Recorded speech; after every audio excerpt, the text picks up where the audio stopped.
Hey folks, it's Marvin Cash, the host of The Articulate Fly. On this episode, Tim Flagler returns to the podcast. Most of you know Tim from his tying videos, the show circuit, or his articles in Fly Tire. However, you probably don't know that Tim's culinary skills match his prowess at the Vice. So I thought you would enjoy hearing about his journey as a foodie and get an update on his 2026 hosted travel and show schedule. I think you're really going to enjoy this one. But before we get to the interview, just a couple of housekeeping items. If you like the podcast, please tell a friend and please subscribe and leave us a rating and review in the podcatcher of your choice. It really helps us out. And as 2026 gets into full swing, just a reminder for our industry friends that the Articulate Fly offers consulting services. Whether you need help planning for 2026, help figuring out how AI can boost your bottom line, or just need help with some old school blocking and tackling, we would love to hear from you. Check out the link to our consulting page in the show notes. And finally, a shout out to our sponsor, Trout Routes. We all know streams are getting crowded, and chances are you're not the only one at your local access point. Get away from the crowds and busy gravel lots by using Trout Routes Pro with over 350,000 access points mapped across 50,000 trout streams and much more. Trout Routes has all the data you need to help you find angling opportunities that others will overlook. Up your game and download the app today. Use code ARTFLY20, ARTFLY20, all one word, for 20% off of your Trout Routes Pro membership at maps.troutroutes.com. Now, on to our interview. Well, Tim, welcome back to the Articulate Fly. It's good to be here with you, Marvin. Absolutely. It's been a bit, right? Yeah. Couple weeks, maybe a month, something like that. Yeah, somewhere in between that. Well, folks, I thought it was interesting to bring Tim back on. Folks are familiar, obviously, with his fly tying videos and his guiding and his hosted travel, but many folks may not know that Tim is, he says he's not a chef, he's a cook, but he's a very talented cook. And so I thought it would be interesting to bring him on and kind of talk about his culinary journey. And I guess we'll start off, Tim, by asking you, have you always been a foodie? Yeah, well, sorta. When I was very young, I had just no taste at all. Like, vanilla ice cream and angel food cake was birthday party fare. But somewhere around like 8 or 9 years old, I think that's about when it was. I don't know. I developed taste and switched from pretty big leap from vanilla to coffee ice cream. So, kids didn't want to come to maybe it was just me, but they didn't want to come to my birthday parties anymore because nobody liked coffee ice cream. So, to heck with them. So it goes, and the rest is and it's it's been downhill ever since. Just almost stronger and stronger tastes every year, I push it pretty far now. Yeah, it's funny, too, because you were kind of saying the genesis of all this is very similar for me, too, is that, food was a very important part of your family growing up. Yeah, it really was. And anytime, with my family, my direct family, mom, dad, and 2 brothers, it was important for us. It really was. Mealtime was a big deal. But for my extended family, it was a really big deal. Aunts and uncles, grandparents, things like that. We when we get together, everybody helped to cook. Everybody helped to clean up, and it was a big participation thing. It wasn't just waiting for somebody to serve you. Interesting. And so, were you self-taught, or did you have some training? Well, my mother was an excellent cook, and not really, a recipe cook. She was more just, that instinct and knowing what goes well together, knowing how to season. And so I learned a ton from her. She's probably my biggest influence, but, later on, my older brother would be a chef at the Jersey Shore for many years and in a seafood restaurant. And so I learned a ton from him as well after that. And then, his friends were chefs as well. And just hanging out with them, I learned quite a bit. Yeah, it's interesting. My mom calls that a process. Like we ask her for like the biscuit recipe. She's like, yeah, I don't have a recipe. It's just a process. It is. And, some of the best stuff to me is like that. And I still cook very much that way, is just sort of seat of the pants and not a whole lot of measuring going on. Yeah, it's interesting too. I mean, I think that's, if you come from a family where the food is important and we're not talking about like having like, prime rib every night, but we're talking about where, the social aspect of cooking together and being together as a family. And it's just such a phenomenally neat thing. And it is kind of a process. And so, like I tell my boys, I was like, spend time with your grandmother and learn how she makes her biscuits, learn how she makes her pie crusts.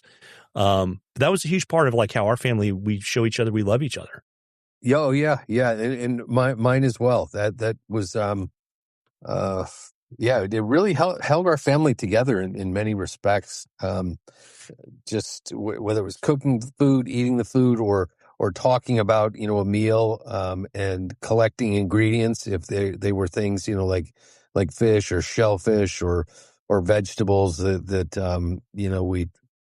we grew, or that you got from friends or something like that, and how that all came together, what went with what, and yeah, it's a big part of growing up for me. Yeah. Any, kind of, ethnic Northeastern or kind of Northeastern kind of food traditions, kind of like we have in the South, that you were kind of part of that growing up in those big family meals?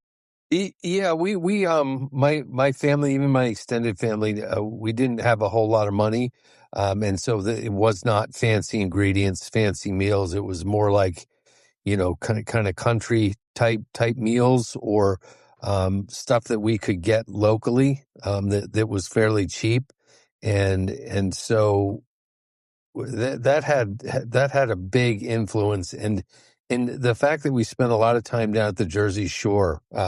Uh, my grandparents had a property there since like the 40s on Long Beach Island, and spent all my summers down there, and then many weekends throughout the year, except for the winter time. And so we were always fishing. Duck hunting was another big kind of family thing for us for a time, and so you were all clamming, crabbing, always getting food that way, and so yeah, that I guess that the fairly local, mid-Atlantic fare, if you will. Yeah. So when you were younger, I spent a lot of time doing meal prep with my grandmother and great aunts, where I would be shelling peas or doing things like that, or snap peas, or helping them prepare to can stuff. Anything like that in your childhood? Well, yeah, I had a grandmother too, my father's mother, and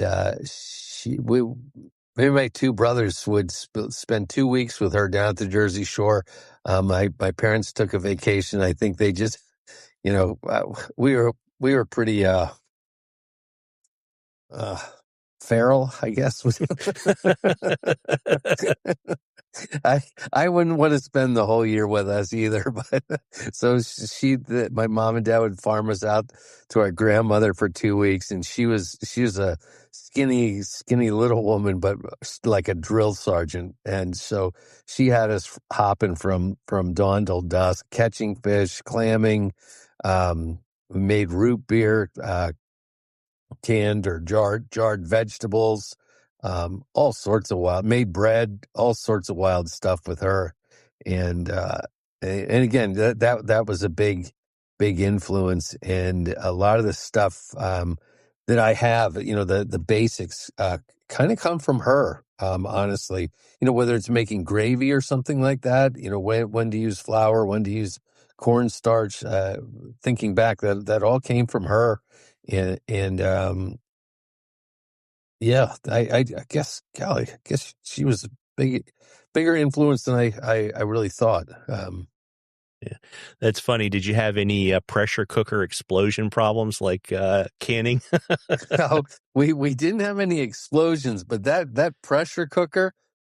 First of all, the thing scared the living heck out of me. I mean, even till the time I was in my 20s, I think, whenever my mom or grandmother would crack out the pressure cooker, and they used it a lot for a lot of different things. Um, I still have it somewhere. I kind of inherited all that stuff. And Yeah, that little metal disc clacking away on top of it, that'll put the fear of God in you. Yeah, it's kind of funny. So I was just up with my mom at Thanksgiving with the rest of my family and my sister's family, and we were actually talking about like knives and utensils we were using to prepare the meal. And like, this was like my great grandmother's, this was my grandmother's. So it's kind of cool. It sounds like maybe we had some similar experiences growing up. Yeah, and I have some of my grandmother's. To me, they're prized possessions. Clam knives that I believe that she may have gotten them from her mother or grandmother. They're ancient. I still use them, and there's nothing like them. You can't buy one like this. And I have about 5 of them, of different flexibilities and things like that. So yeah, and a couple of her other kitchen tools that are just really, really, yeah, prized possessions for me, and I still use them. So. It's kind of funny you say that. One of my great memories, Tim, is me with my grandmother making pecan pies, and the deal she would have, in the South, if you have a pecan tree, you can, pick up a bag of pecans in probably grocery bag in like 5 minutes. And so then the deal I always had with her was if I would shell them, she would make the pie. So you then spend a couple hours sitting outside on the front porch with the nutcracker, eating half of what you cracked to get enough for a pie. Well, yeah, I was kind of the same way, but it was with blue claw crabs. Excuse me. I loved crab cakes. So did my brothers. And if we went out and got a mess of crabs, either out in the boat or off the dock, and we would like picking crabs, just eating them, but really liked my grandmother's crab cakes in the summertime. But yeah, you can't believe how many crabs you got to pick to to put together a batch of nice big crab cakes. Yeah, absolutely. And so it sounds like, we both, you're in the North, I'm in the South, but we had kind of that kind of comfort family food tradition, from, what we were lucky enough to taste up at Spruce Creek. That's certainly evolved. I mean, you're doing sushi, you're doing Asian dumplings. How did you kind of progress from, the family cooking to kind of what you're, producing, when you're out on a hosted trip, for example?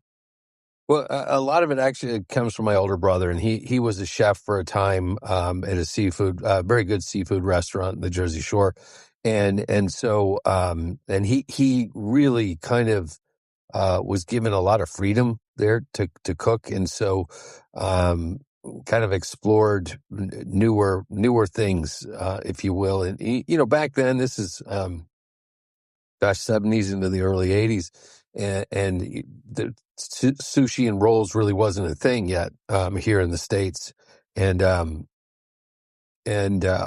he was learning to do that type of cooking back then, and a lot of Asian influence for him, and so I learned a lot from him, just kind of passing it down, and hanging out with other chef friends of his, and yeah, that's really where it came from. And then, we have so many great resources now in terms of with a lot of that Asian food. It's not as ingredient. That's not going to sound right. It's very technique driven, if you will, and so but having the ability, gosh, just like fly tying, really, having the ability to actually see someone doing it rather than say a series of still pictures really helps, or just having a written text and a recipe. And so I do watch a lot of video of people preparing different cuisines, whether it's Mexican or Asian or more South American. We run trips to Argentina every year, and so those guys are amazing cooks down there. Just, oh man, Yeah, particularly with the fire, right?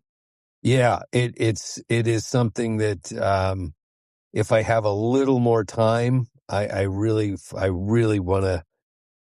Just dying to pursue that, to learn how they do that, cooking with the coals from wood. And I swear to you, Marvin, the guys that are good, even like on a camp crew, you're doing overnights down there, camping on the river, and what they can prepare just with fire is remarkable and tastes like just out of this world. Um, Totally different set of techniques than, say, Asian cooking. Um, Yeah. yeah. Yeah, super interesting. And so, your brother was an important influence. Your grandmother sounds like was a really important influence. Any other folks have kind of, mentored you on your cooking journey? Well, what happened was, and again, this comes back to the Jersey Shore, and it's going to sound a little weird, but um, during the summertime anyway, me and my brothers were pretty much given free reign down at our house at the Jersey Shore. And so from the time I think I was 13 was the first summer we spent down there. My parents would come down on weekends. They both worked. And so, and there were a fair number of my friends and my brother's friends that were in the same boat sort of. And we would get together and cook meals and got a lot of stuff from them. They got a lot of stuff from me. Some of them went on to become chefs themselves, and a couple still own restaurants actually. And so, just kind of trading ideas, and literally, nights you get in from surfing or something like that, and everybody's starving, and you got six hungry guys, and what's in the cabinets, what can we put together? And some of the meals were really amazing from next to nothing. Very neat. Sounds like that's the idea for the next interview. We'll talk about your surfing life. Yeah, those were the days, Marvin. Fair enough. Yeah. So you knew about Solares before Fly Tight. Oh, long before. I have a feeling that's why I'm so sensitized to it, is fixing surfboards and sailboards and boats with that stuff back in the day. And let's just say that protective safety gear was not really in my toolbox. Yeah, well, I still can't I can't get a straight answer from anybody about using the UV light today, for that matter. Yeah, it's I do not do well with it. In fact, we just had the tying symposium, and I must walk through a cloud of the vapor because reacted very, very badly to it. Yeah, you're not the only one. I mean, I've got guys they're coming on the butcher shop, and they're like, dude, I was fine for a while, and then I went to Bob in the Hood, and 30 guys were cooking off Solares. The next thing you know, I looked like I was an Oompa Loompa or something. Yeah. I think your body can only take so much of it, and then it just says and reacts poorly to it. And so, yeah, I'm super sensitized to it. Yeah. So it's interesting. You've got like this incredibly varied, palette of, styles of cuisine. Do you have a favorite style, or do you have a style that you're kind of like digging into really deeply right now? I guess more Asian than anything else at this point. There's so much there, and um, it's not just Japanese, and it's not just Chinese or Thai. It's variations within each of those cultures, and so many things. When you look at the variety of food that those cultures eat, and the level of preparation that goes into it, it's really remarkable. I don't want to beat up on um, American cooking, if you will. But it really does come from Europe originally, and so was not the fanciest of fare, other than, say, French cooking over there. And so I just have a lot of interest in that type of cuisine at this point. Just the flavors and the techniques. I really enjoy preparing it as well as eating it. Yeah, it's amazing too. I mean, kind of, what we've talked about kind of pre-interview and a little bit during the interview is just, like Americans, it's so convenience driven, right? Particularly Yep. now, right? And, whether you like look at French cooking or Japanese cooking, there's so much about the process, Right. which is probably like tying a fly, right? Yeah, it is. And it's about very much like tying a fly. It's about getting the best ingredients. And I don't think I can use the F-bomb on here, but Yeah, you can. I can mark it E. Go for it. Knock it out. okay. No, but Anthony Bourdain was one of my heroes. And he said, the key to being I'm not sure if he said it originally, but someone that he knew did anyway. The key to being a great chef is using, getting together the best ingredients you could possibly find and trying not to fuck it up from there. And that's it.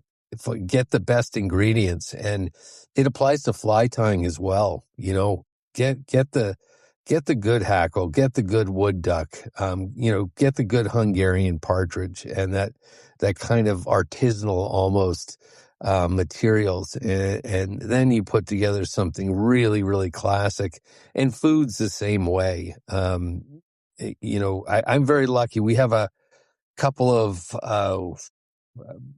stores around here, or people that produce like local general store in town. They slice their own bacon, and I don't know where it's actually smoked and prepared and cured and all that stuff, but having that, having like really good quality bacon is huge. Other things like, New Jersey, I don't know whether a lot of people know this. They think turnpike and refineries and cities and all that stuff, but it is the Garden State, and we have. I'll put New Jersey tomatoes, sweet corn, asparagus, up against just about eggplant, just about up against just about anybody, and so. Being able to access those really good ingredients, know where to get them, know when to get them, is a big part of it. Yeah, and you're in a lucky part of the world too, because kind of, with the kind of New York City restaurant culture, I imagine like, everything awesome is heading in your direction, right? Yeah. And we do have also access to particularly not right. I'm kind of out in the country in New Jersey, live in a very, very small town in a rural community, but because it's such a small state, we're not far from very ethnic communities, and where you drive down one road, and everything is in Korean, and drive down the next road, and everything is from a Thai community or an Indian community, and so getting to go there, sample the food, and shop, get those the true local ingredients is really that's a gift, and a lot of people can't do that depending on where they live. Yeah. Interesting. So in terms of getting inspiration for kind of new things you want to try out, is it, going to the shop, or is it reading a cookbook, or is it reading a blog post or a YouTube video? Kind of where do you kind of get your creative cooking juices stoked? It's all the above, Marvin. Really and truly. I'll see something online, and I'll go, oh, wow, and it just kind of flashes by. It's part of something else, and then I'll take that and go, oh, I wonder what they were doing, and then if I can find a video on how that's done, and then go to a store. We have an Asian chain. I don't know how many people have it, called H Mart. A massive grocery store with food from all over. And so just going down the aisles and picking out ingredients that, I can't read any of the labels. I don't even know what it is, but I recognize it from a video. And so I'll just grab whatever that is and take it home and give it a taste and see what it fits in, pretty much. Yeah, it's very neat. And you've been fortunate enough to travel, which I'm sure also has a huge impact on what you want to cook, right?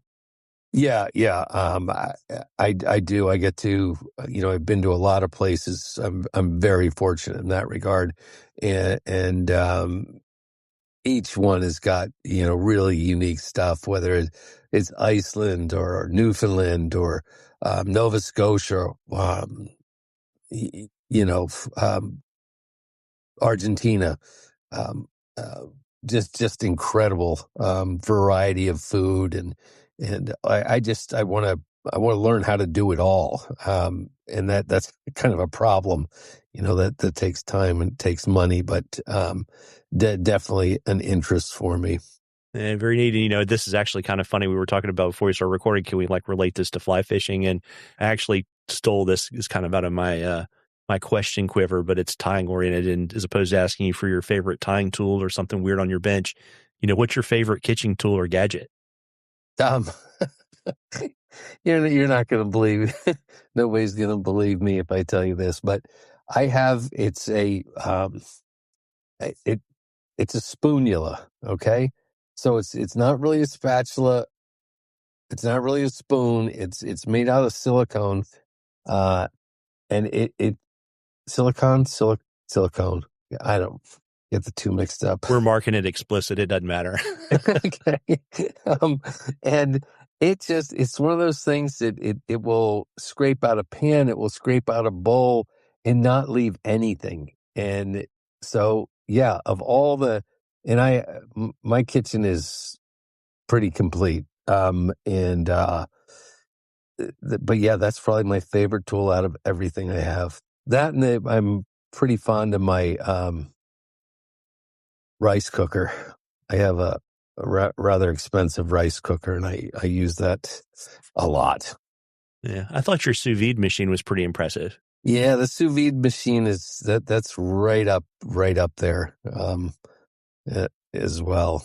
Yes. But yeah, I guess I have a lot of favorite kitchen tools. But the spoonula, if you guys don't have one, get one. The other thing that you must have, to me, is ditch the nonstick stuff. Just whether you use carbon steel, stainless steel, cast iron, just ditch that nonstick junk. Excuse me. And yeah, you'll be a lot happier. Got it. And so we talked about how important ingredients are. What other, keys do you think it takes to be, I'll say successful chef, and you can roll your eyes and answer the question. One of the main things, and I really see this a lot when I watch other people cook or eat their food, is you absolutely have to taste your food every step of the way. And I cannot believe that people don't. It's staggering to me. My grandmother did, my brother did, my mother did. Just taste all the way through. I don't know how else you're going to make something taste good unless you taste all the way through. That would be to me, for anyone to be successful cooking, is to taste as you go. Yeah. Anything kind of on prep or process? Good knives. That's a real big one, and know how to sharpen them. And life is just so much easier that way. And things that you're like in a lot of the Asian cooking anyway, the way things are cut directly influences how they cook and how they taste as a result, and how they interact with other ingredients. And so being able to cut things properly requires, good sharp knives, and not different knives, not just one knife, but and understanding how different knives have different applications. Very important. Yeah. And are you a messy cook, or do you clean as you go? Oh, I'm pretty messy.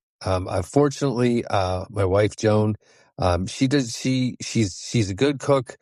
Just doesn't really enjoy cooking as much as I do. But she seems to really enjoy cleaning up. So a match made in heaven, if you will. She might not tell you that, but I think it is. Yeah. She's a great baker, though. Yeah. Oh, yeah. She bakes very well, and she has some of her recipes, some of the things that she does. I do not mess with them. I just let her do her own thing, and they're absolutely great. Yeah, baking is so temperamental too, right? Temperature, flour, location. I mean, it's to me that's kind of like the genius level stuff. Yeah, and that's where you have to measure, and that's where I kind of fall apart a little bit. So, but I do enjoy baking bread. I haven't done it in a while, but really like baking bread. Um, Probably a pandemic thing more than anything else. There you go. Yeah. Yeah. And so for folks that kind of want to up their cooking game but are intimidated, right? Because it's, like everything else, it seems like there's reality TV shows, there's tons of retail, there's tons of stuff on the internet. What do you think they should do to kind of go to the next level with a little less intimidation? Just start off easy, really, and not try to make it too fancy. Just get, a couple of recipes down, that are repeatable for you. Um, Again, kind of like tying flies. Don't go for that full dressed Atlantic salmon fly, right out of the chute. Do something, a pheasant tail nymph or, elk hair caddis as something and learn how to perfect it and make it good, make it very usable, make it enjoyable for other people. And then you kind of develop those basic skills. And from then you can start getting fancier, adding more ingredients, adding, fancier stuff. But yeah, start off simple is the biggest one of all. Got it. And, as your culinary skills have evolved, how has the way you experienced eating out changed?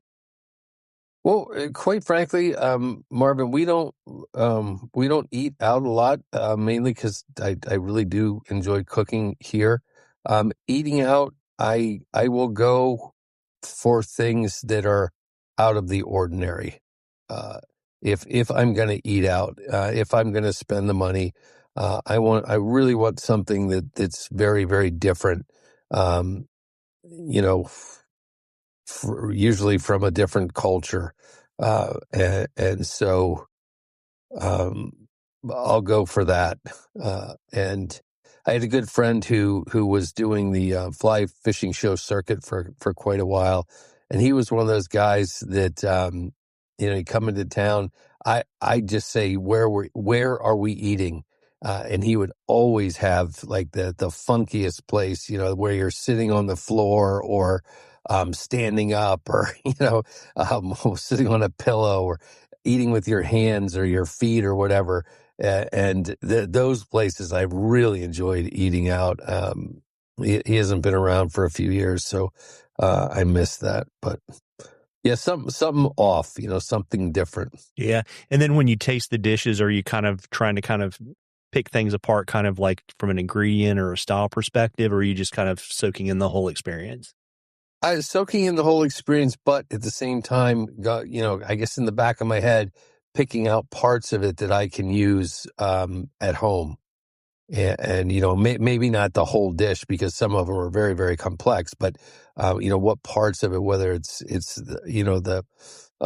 the bread that's served with it or the way they did, a little side salad or something like that, I will definitely stash that away in my head and try to duplicate it or take something from it. Very, very neat. And so, what's your all-time favorite meal? And it doesn't have to be prepared for you. So it can be something that you prepared or something someone else prepared for you. Um, well, if it came right down to it, it would probably be my mother's pot roast. I know it's like cliche almost at this point, but well, she could make pot roast that was just, vegetables done perfectly. And, when you talk about food being love, that was, that was it for me, when she made pot roast in a cast iron Dutch oven. And like, I get home from school, and she'd slow cook it. I get, home at 3:30 or whatever from school as a kid, and I could smell it. Like I didn't even have to go into the house, and I could smell it. It was going to be a good day.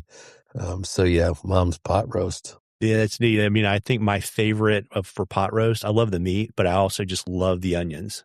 Yeah, all the onions. Yeah, if they're done right, if they're not stringy, sometimes some people they're I don't know, um, they get a little weird. But yeah, pot roast onions with the potatoes. Oh man, oh man. I haven't had I haven't had dinner yet.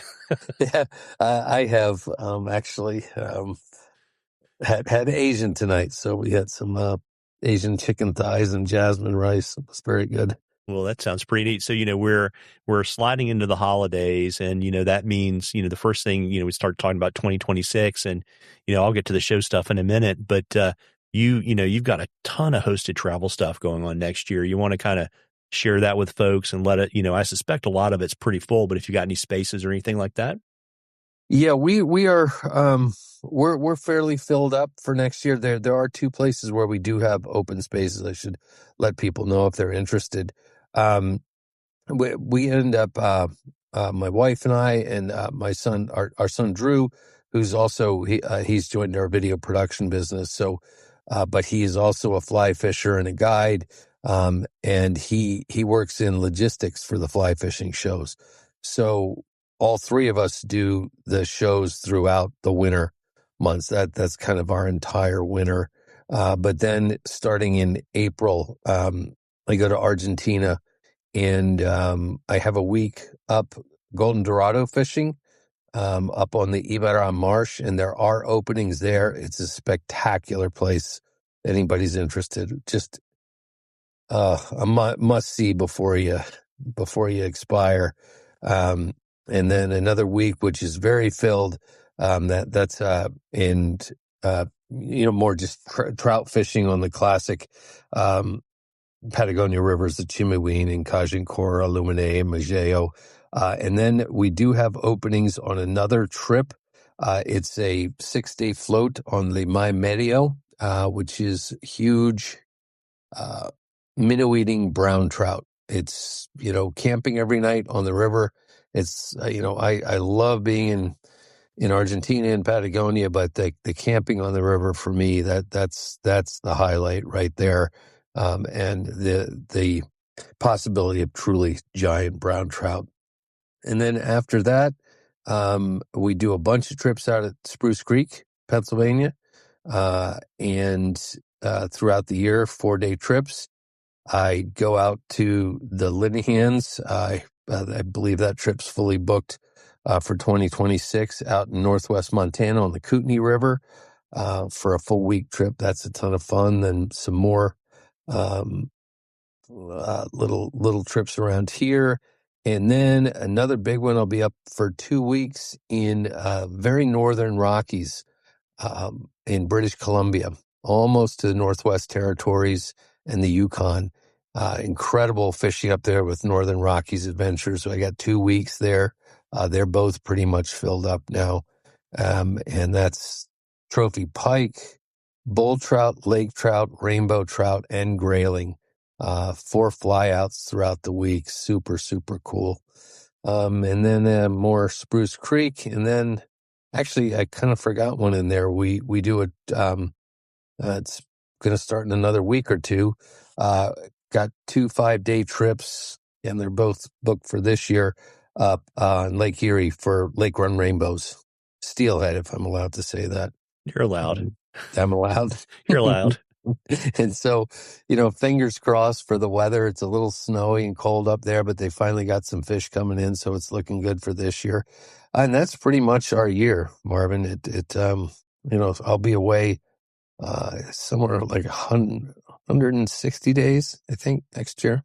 Well, there you go. And I'll drop the link. I'll drop the link to all those adventures in the show notes. And it's interesting too, because I've fished with the guys at Set way back when they were Andy's Drifters, and folks, they're awesome outfitters in Argentina. Yeah, and I tell you what, the food everywhere down there is insane. It's so good, particularly at Spring Creek Lodge, the trout one. It's people go, you've got to be kidding me. This is, I mean, it's like some of the finest dining in the world, all done right there. Yeah, or even the camping. I mean, I don't know, to fish hard all day and you step out of your drift boat and they hand you a glass of red wine and you go sit around the fire and eat salamis and cheeses while, they work on, the barbecue for dinner. I mean, it's pretty awesome. Yeah. Yeah. And when they do, they got the full lamb that's cooking over the open fire. And, you can oftentimes you can smell it. You're a half mile away in the drift boat coming down the river, and you get a whiff of lamb cooking over an open flame. After a long day of fishing, yeah, it's enough to. Oh, But even the boy. star, I mean, just the stars, right? I mean, like, seeing the Milky Way and the Southern Cross down there. I mean, there's no light pollution because you're literally in the middle of nowhere. No, it's the place is incredible, and I enjoy the Dorado fishing up north. That's got its own whole thing. The trout, the regular trout fishing at Creek Lodge, but that float on the Limay, if you're up for it, if you've got a little adventuresome in you, it's that to me is just kind of the ultimate. Just being out there in that wilderness, in that just unspoiled, untamed wild is super, super cool. Yeah, when I was down, you could hear the red stag bugling at night. Yeah, yeah, Yeah. and just something about that place. It's kind of haunts me, I think. Yeah, it's super neat. And so, I know you're going to do all of the official The Fly fishing shows, but do you have any other appearances in 2026 you want to let folks know about? Yeah, kind of all over. I do classes, and throughout the year, and some other smaller shows. We've kind of cut back on some of those, just kind of running out of time. I love going down to the Salbug Roundup every year. It's going to be real close this year, whether I can go or not. It's kind of up against the Patagonia trip, and so can't quite commit to that yet. But any of you fly tires out there that haven't been to the Salbug, you should put it on your list. It's really cool and great fishing on the White and on the Norfolk down there. Very, very neat. And I will drop links to all the show notes stuff too. And that's a great place, folks. I know. Are you doing any destination theater talks about your travel, or are you just sticking to the fly tying for the fly fishing shows? No, we're doing destination travel presentations. So if anybody's at the fly fishing shows, I'll be kind of alternating between the our major trips, whether it's Argentina, Montana, or British Columbia, or even the steelhead trips. I also do seminars, on what trout like to eat, for example, or on trout spay fishing, things like that. And then classes as well at the shows. So yeah, I'm pretty busy at the shows too. Yeah, which is the inside baseball tip. If you want to talk to Tim, don't try him on Tires Row. Track him down at a seminar. Yeah, find me at the seminar and catch me while I'm walking back. I also should get to, I don't know when this is going to air, Marvin. But I have a tie off with Cheech and Mr. Rosenbauer tomorrow. So Yeah, yeah, I'm good. I'm not that good. yeah. I gotcha. Yeah, so, but they can wish me luck anyway in retroactively. Well, and prospectively, because I have a suspicion it won't be the last one you do either. No, they're always fun. Yeah. And so do you have anything kind of neat going on at the Vice or behind the camera you want to share with folks before I let you go this evening? Yeah, actually, one of the things that just over the last couple of years, and this comes from really looking closely at sampling aquatic macroinvertebrates and looking, the stuff that the trout like to eat, and looking at them up close and shooting video of them and their movements and everything like that. And one of the things that's just really striking to me is how their actual coloration. And we get really, really obsessed about, different shades of a specific color. When the fact of the matter is, when you look at these insects up close, or really at any living things up close, honestly, it's more of a mottled appearance, blotches of different colors. And so, to me, that blotchiness or that mottling indicates life. And if it's living, it's protein. And if it's protein, it's nutritionally valuable to the fish. And so I've been trying with a lot of my patterns to add more of that modeling in. And some of the techniques to do it are a little bizarre. It takes a little more time, but I kind of feel like it's, for me anyway, it's the next little step to take to make my flies look a little more natural and maybe get taken a little bit more than just a plain colored fly, for example. Yeah, interesting. I suspect if people stay tuned on YouTube, they'll find some tips, right? Yeah, but we're really heading that way. I don't want to, totally belabor the point on YouTube, but I'm coming close. I think it's really gotten to be a thing for me, learning different techniques to generate that model look and experimenting with new stuff every day. Very neat. Anything else you want to share with our listeners before I let you go tonight? Just now I'm incredibly hungry and want to eat a second dinner. Pot roast. I'd love to put together a pot roast, but we're getting a little late, Marvin. Well, you got the pressure cooker, dude. Yeah, you'll be done in 15 minutes if I don't blow the whole place up. And so if folks want to kind of, follow your adventures at the Vice and on the road and on the water, where should they go? They can go to our YouTube is tightlinevideo.com, or better yet, just go just a Google search will find me on YouTube. That's the easiest thing. Tightline Video on YouTube as well. And that's where the majority of our stuff is. We just got a nasty note from Vimeo, pay up or we're deleting your stuff, and I didn't pay up, so no more Vimeo. Well, there you go. Well, Tim, I will drop all that stuff in the show notes, and I really appreciate you carving some time out between first dinner and second dinner for me this evening. It's been great chatting with you, Marvin. Let's do it again sometime. How about? You betcha, and we'll talk about surfing. Yeah, there you go. Yeah, we'll talk about jams and all kinds of stuff. Jams? Yeah, those were the surfer shorts that were super popular when I was in high school. Yeah, but surfers never wore them. We don't need to get into that. All right. Well, we'll talk about that. We'll talk about that next time. Yeah, that's a can of worms right there. Just ask any surfer. Never works. Should I not say anything about ocean? Don't tell a surfer you wore jams. How about Ocean Pacific? That's almost as bad. Those corduroy shorts. Yeah, but you want you want a surfer brand. So fair enough. Well, we'll save that for next time. We'll listen. Have a great holiday season, and I will see you on the show circuit. All right, very good. You too, Marvin. Take care. All right, bye-bye. Well, folks, we hope you enjoyed the interview as much as we enjoyed bringing it to you. Remember, links to all this episode's sponsors are in the show notes. Check them out. Tight lines, everybody.